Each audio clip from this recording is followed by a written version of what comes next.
Dar noi nu vă vrem dacă aveți prieteni băieți, și mult să vă futem și atât relații stabile.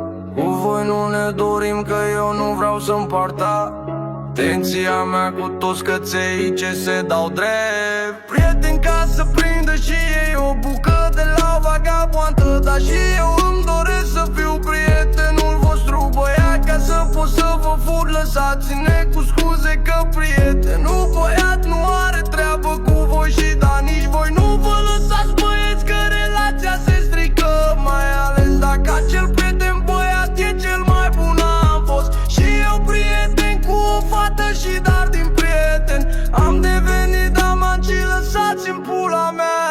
Vrăjeală că e prieten băiat, eu am respect de mine, nu vreau ca iubita mea să aibă prieten băieți. Nu vă suport pe astea care aveți prieteni băieți din când în când, și adevărul este că prietenie e dintre un băiat și o fată nu există. Dacă voi vă lăsați mințite de chestia asta, că se poate, mințiți-vă în continuare, dar eu nu cred minciuna și nu o s-o cred niciodată. Duceți-vă în pula mea.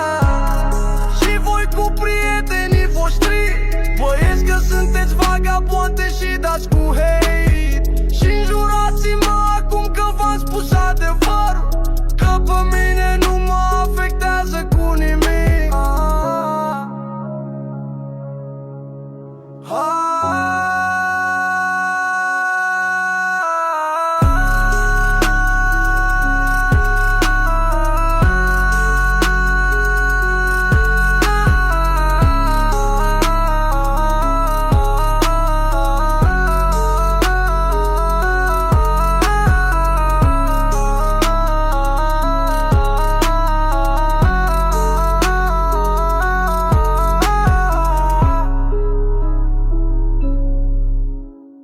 Mai pas că îi puneți în genunchi, că doar atâta știi să faceți iegoaselor.